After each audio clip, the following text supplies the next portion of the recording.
what if you could take all your favorite elements from lots of different strats, types of strats, put them together and come up with your own sort of dream guitar in every way? Well, that's basically what I'm going to be doing over the next several months, is making my own Strat from scratch, making the body, the neck, everything. And I've been doing that with a Telecaster recently, which isn't for me, it's for someone else. And between him and myself, we came up with his favorite specs, or his dream specs. And I've been working on that.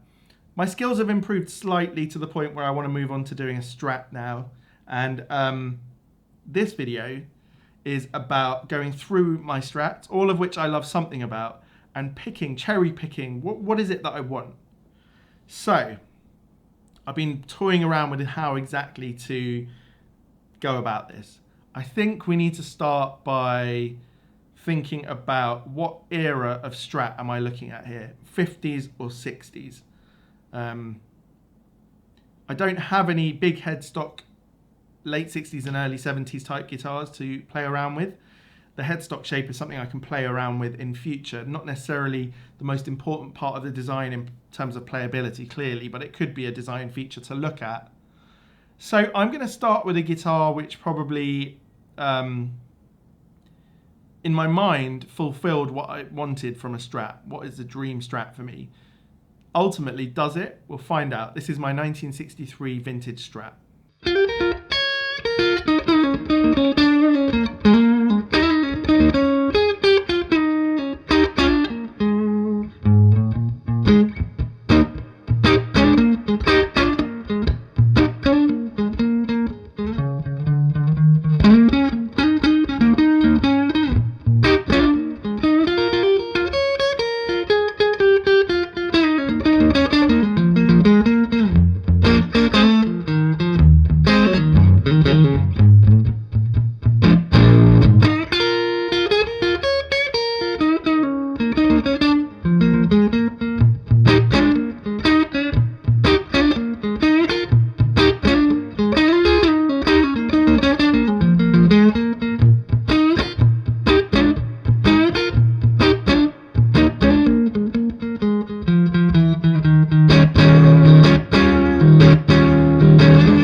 Well, here's the brutal truth about owning this 1963 Strat that I dreamt about having for such a long time, is ultimately nothing can ever live up to that absolute dream that you have in your head. This is a Strat. It sounds quite a lot like the Strat I had in my head as my ideal. It sounds like and feels like a 1963 Strat, which is what I wanted. But ultimately, once you sit and you play it, it only sounds as good as you normally do, which in my case, there's a lot of room for improvement. But that doesn't mean that I don't love this guitar. I've been playing it a lot recently, and I've gradually got used to its quirks and the things that I would improve about it. And what do I love about it? Well, first of all, it needs a fret job. And although I've done some frets myself on a few necks I've made, I'm not good enough yet to even think about it. So I'm going to find someone who is. I don't want massive jumbo frets. I just want medium frets. They'll be good for this guitar. Secondly is I need to open it up, take the pick guard off, and get this neck pickup seated properly. Something's happened, it slipped down and I can't lift it up anymore. There's no give, or there's no purchase with the screws anymore. Taking off the pick guard could be dangerous because it's in great condition and it could shrink. So I'm going to do this with someone else who knows what they're doing. So when we get the pick guard off, we can quickly fix whatever the issue is. Probably Stuart from Sun Bear Pickups, who's becoming a friend of mine. We chat a lot about guitars and pickups and things. We're going to have a great day playing around with some of his pickups, and he's going to help me with this as well. That brings me on to what is my plan with this. Why am I making a Strat? Well, my idea here is to be a real Strat geek about this. I want to create a small lineup of Strats that are both sort of vintage minded, but at the same time have a twist to them and a level of accuracy. What does that mean? Well, it means I'm going to make for example, a 63 type Strat that has pickups that are suited for the sound of what a 63 Strat sounds like. And we can use my guitar as a basis for that and create pickups that are very similar. I want to make a one-piece neck maple 50s type. I want to pick a year from the 50s that I like and create something suitable for that. Different pickups than are in the 63. Obviously a different neck shape and all different things about it. And at the same time, like the next guitar you're going to see, put some sort of twist on it or allow the customer to choose the twist. It's a long way in the future. I need to make 3 or 4 Strats first and have them in stock. And here's the other thing I want to talk about quickly before I get there. You might have noticed on my channel recently there's not been much content, and I put up on my community posts a note about how my wife has unfortunately become ill.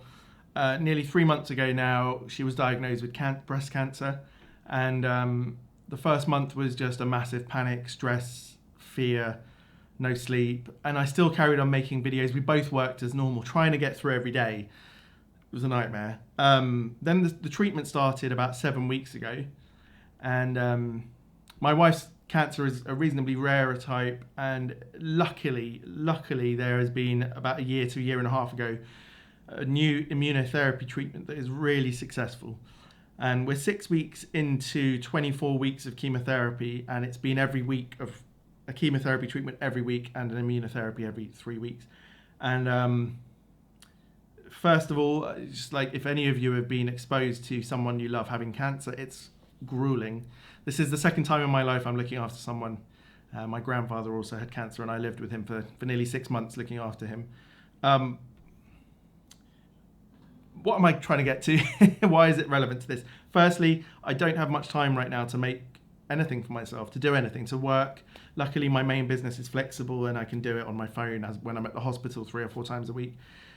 I've only got time to spend about 1 day on guitar stuff, which, I need that day to myself. And rather than making lots of content about various bits of gear, I'm probably going to spend my time thinking more about making guitars. And also my main other passion with it is real sort of the amp side of things in terms of what do amps sound like. I love that, and doing comparisons. So you'll see more videos like that. What I'm trying to get to is eventually, when I get much better at making these types of guitars, I want to make a pink guitar. I love pink looking guitars, but don't often see them. And I'd like to make a line of pink guitars that everyone that would be sold, some element of the money goes to a breast cancer charity. So that's what I'm trying to get to. How can I give back something? At the moment, my wife's still in treatment. I don't know the ultimate end of this story with her treatment. I feel confident that she's going to be okay in the end, but that if she is, touch wood, that will be due to lots of research and work that amazing people do to help people with cancer. So anyway, it's obviously in my mind a lot. Let's move on. Just to say, you can always use the timestamps in my videos. I try and make as many as possible to get to where you want to. Right, next one is this wonderful Paul Waller Masterbuilt guitar. Let's hear it first. I've got a lot to say about this guitar.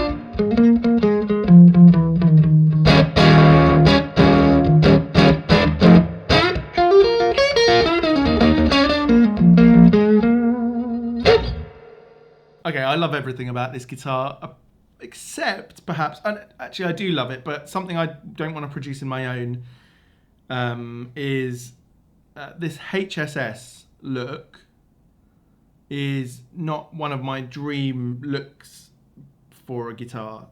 if that makes sense. This is a hardtail, so I'm definitely going to make a hardtail guitar. I think they've got something different about them. What I want to do, and I'm working with Stuart from Sunbear, is some other potential ideas with that. Ones that look like normal SSS and ones that utilize pickups from other guitars, maybe with their own look, but not necessarily like a humbucker. I don't want to say too much, just don't know where it's going, but it sounds quite exciting. So I love that. The other thing I love about this guitar is the unusual finish. It's got a sort of, super Strat vibe to it, but it's unusual. It's like this reimagining of how a guitar can look, and I love it. And one of the other things I really love is the piece of wood that he's used for the body. Just look at the detail on this grain. So I need to find myself a stock of wood where I can get looks like this for these transparent looking finishes. So I'd like to make a guitar eventually that has this 2-tone chocolate burst as well as 3-tone bursts. And obviously if you can find wood like this, it's not just because I want to charge more for it, but it is going to be more expensive, and people can choose. I would hope that I can find bits of wood and put pictures up on a website, and people can choose, I want that one and I want to have a slightly transparent finish to see it. Anyway, so I love that about it. I love the shape of the neck. It's big without being huge. So it's, well, I've actually got the spec in front of me here. This is a 9.5-inch radius, and I've got the nut width, and the neck shape is a 57 style soft V. So I'm going to measure and use the measurements here when I create a Strat, see if I can carve something very similar on one of my designs, because I think this is really comfortable that a lot of people would love without being absolutely humongous. And that V is something really special. I think it gives you a lot more, for me, rather than having a perfect round on the back, having a slight shape to it just helps with some of that articulation when you're playing quick lead lines. Anyway, so ultimately the thing I love about this guitar the most though is the sound of the neck pickup. It's ridiculous. So we're going to measure that pickup and see if there's something we can do to create that hugeness. And I'm definitely going to be making a hardtail too. So you can see my thoughts are not all laid out perfectly yet. It's going to be a journey that you're going to watch. By the way, the second video in this series, you're going to be in the workshop with me. I'm going to show you what I've been working on up until now. Okay, another fabulous guitar coming up is this Thorn Masterbuilt. So let's see how the Paul Waller, being this sort of reimagining, vintage meets futuristic thing. Let's hear what a pretty accurate 50 style guitar looks and sounds like.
So this guitar is a 1958 with a 1954 neck with a U shape, and it's a bigger neck.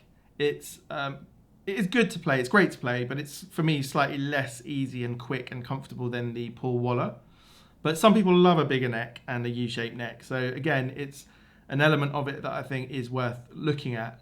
I've only played vintage 50s guitars that had smaller necks, and I know there are different time periods in the 50s when it had bigger or smaller necks. I played a 58 recently that had a tiny neck, really tiny, and I was surprised, but apparently they got bigger later in 58, I believe. So what do I love about this guitar, really? I love the attention to detail of the neck, the front of the neck, the look of it, and I think compared to the Paul Waller, this one probably has a more wide appeal to it in the sense that it looks like a relict used maple neck. And I think this is more the look that I would aim to get better at making. Having made some one-piece necks, it's really difficult because any mistakes are impossible to hide. So I've had to, I've probably made 5 or 6, but you're going to see that in the workshop video. So I need to learn how to relic them like this. I love this look. And another thing, again, is this body wood. This is what the Masterbuilt guitars tend to have more unique pieces of wood. So this one is also fabulous. And I want to build up a stock of beautiful looking pieces of wood. And again, I love the finish and the relic on here. So, you know, these 2-tone bursts, I thought I really only loved 3-tone bursts, but the more I look at them, I think the 2-tone burst could even be my favorite. So I definitely want to make one type of guitar that is 50s in style with a maple neck and with maybe a choice of 2 or 3 different carves on the back of the neck. And it's the pickups that I really need to concentrate on here. I think having that slightly less scooped sound and bigness to them makes them, you know, in that with the maple neck and everything, it just works in this 50s type of guitar. So that's definitely the elements from these 2 guitars that I'll take, is that bigness of sound in the neck pickup, the chunk of the neck with a shape to it that isn't as shaped as the 63 is, if that makes sense. So yeah, there's lots of fine details you can take from here. And ultimately what I would want to be able to make and be good enough to make is this slightly transparent finish with a beautiful piece of wood with reasonably accurately sized 50s necks and a good relicking job. So yeah, I think that's one of my favorite possible looks for a Strat. Okay, so you can tell I love the maple necks. They're my favorite, and I'm definitely going to concentrate on getting better at making those because they're really hard to make. I've done 7 or 8 necks and I've put the skunk stripes in myself and everything, and I can do all of the work, but making it actually look beautiful is really hard. You know, being that perfect and careful is something that just takes time. This next guitar, made by John Case, shows a level of refinement that is 25 years in the making as a guitar maker. John Case has been making guitars for years.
But what I want to take from this guitar is that it actually sounds reasonably similar to my 63, and John and I worked together to make this guitar that he made a 63 style. The neck is very similar in shape and size, even though we didn't get hold of a real 63 at the time.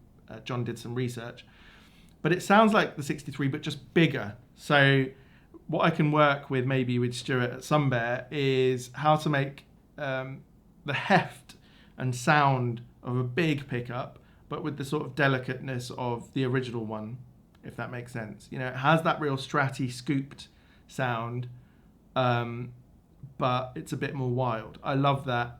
And to have a guitar that looks like this sort of 63 style, but with a bit more beef in the sound, I think is great. So you can really be that SRV on steroids sound and look. What I particularly love about this guitar though is the finish is so incredibly thin looking on here, and so it's got this natural look and feel to it, and it feels like with more usage this really is going to start coming off under my arms, which is great because I love that I can make a non-relict guitar but with such a thin finish that it will wear off reasonably quickly. Who knows how quick that will be, it depends how you play it, but ultimately when people say they don't like relics and that you should put your own work into making a guitar relic, I'm not sure. Maybe there are people who play on stage every night and they can do it. If you play at home, it takes absolutely years and years and years to make a dent in that and to even start getting finish off. So what I like here is the thinness of the finish and how I'm going to work myself on doing that. Talking about finishes, this next guitar is contentious, controversial. Not everyone loves the look of it, but let's hear it first.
Okay, so that's the Macmull S Classic, and it's got that headstock shape that is Marmite, really, you know, love it or hate it.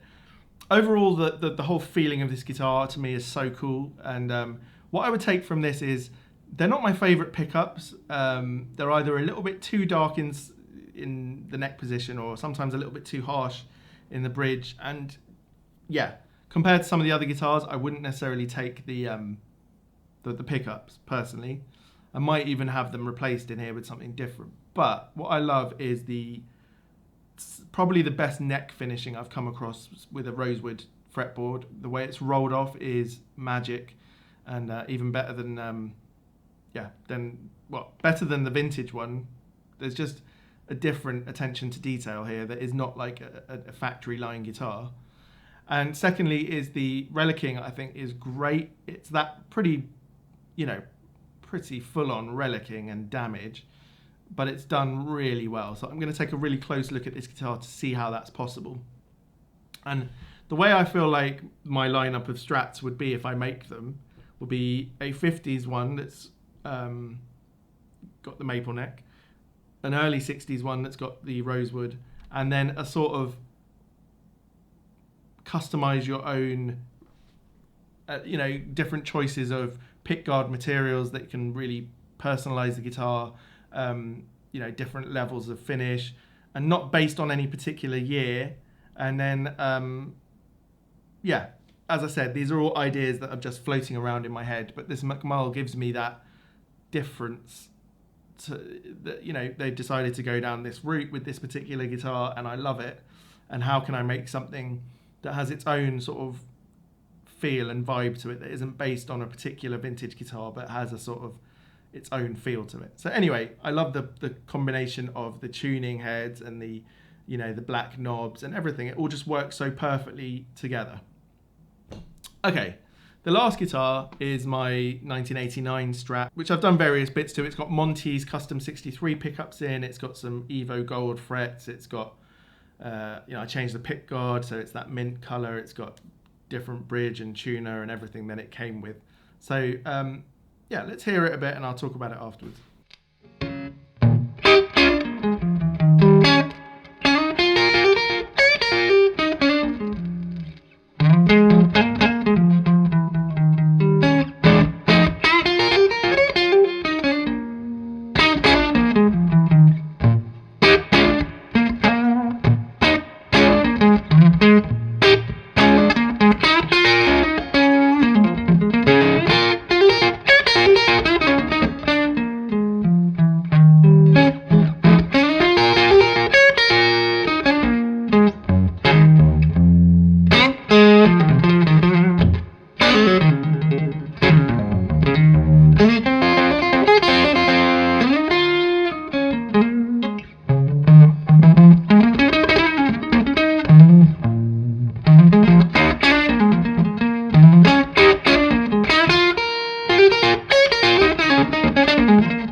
So there's something harsher about the sound of this guitar, and I can only think it's to do with those gold frets. Please correct me if I'm wrong as to whether they make a difference, but when I had those put in, something did change about the sound of the guitar. But overall, this is a USA standard from '89. It's not a custom shop or anything like that. And a lot of people want to tell me that custom shops and Masterbuilts are no better than the standard one, and I have to disagree, because having played a lot of them and heard a lot of them, there is a difference in the sound quality and the uniqueness and also the attention to detail. And so what would I take from this guitar is, it's a great, these Strats, these American ones, and even these days the player ones, all Strats are fantastic. Squire Strats, they're all great, and you can make great music on them. But I can see where the attention to detail goes in the slightly more pricey ones, and that's where I want to aim at. So there isn't anything particular that I would take from here, from this particular guitar.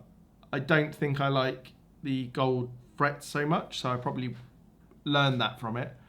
And I also like the clay dots on a rosewood fretboard. This has those white plastic ones. And so again, that's something else I would take. So I'm not dissing this guitar. It's my childhood guitar that my parents gave me. I actually do play it a lot. And it's got a poly finish, not a nitro. And one thing I like about a poly finish is that I leave this lying around in my living room and stuff with the cats around. None of my other guitars I can do that with. You can't damage this guitar. It's basically bulletproof. But yeah. Okay, let me finish up here, because I don't know how coherent I've been in this video. As I said, it's a rough time at the moment for me, and I just sort of snatching a few hours to make this video. Going forward, I want to do something that I find more purposeful, and making guitars, I think, is going to be part of that, as opposed to making content about gear. Where it comes to learning more about guitar and how it sounds with different gear is still something I want to do. It's just got more of a purpose to it in what can I take from what I'm hearing to make that into an instrument. Not saying there won't be any gear stuff on here, and I'm not changing everything completely, and you know, my channel's been through a few changes over time. In the end, it's all quite gradual. You know, I'm not going to just stop making all the content, but it's going to be slower. Anyway, what do I take from this is I'm really passionate about Strats. I want to find out more specifics about individual years and models and pickup types and everything, and I'm on a journey to learn that. And essentially I need to just cut out a Strat body, start making a neck, get involved in that, get with the Telecaster that you're going to see I'm making in the second video next week. I'm starting to paint that, and so we'll see how that goes. But yeah, I hope you've enjoyed this one, and I hope you can see where I'm going with this, and that it's something you want to watch unfurl over time. And lastly, the gear I used in today's video was the Bartel Roseland, set in its more blackface setting. Incredible sounding amp in the room. Not sure how I picked it up in the recording today. As I said, I've just had to rush this a bit. So I didn't have a chance to do any sort of pre-recording and listening to the mics, so I apologize for that. But I think it sounds pretty good, and I'm using this incredible fuzz pedal with the guitars were always rolled back halfway on the volume of each guitar. And this is the germanium setting of the Dominion fuzz, and currently my favorite fuzz pedal, just brilliantly good with a Strat. Love this pedal. So anyway, I'm going to see you hopefully pretty soon with the next part, which is down in the workshop. And yeah, give this video a thumbs up if you've enjoyed it, and hit the subscribe button. I'm starting to sound like a YouTuber. But yeah, I'm going to be giving away my brown protein pedal at 7,500 subs, which may not take that long. So you need to sub, comment, and I'll pick a name out of the hat. I've just sent off the duelist to the last winner who won the 6,000 sub giveaway. So I hope he's received that. Anyway, see you next time. Cheers.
Thank you.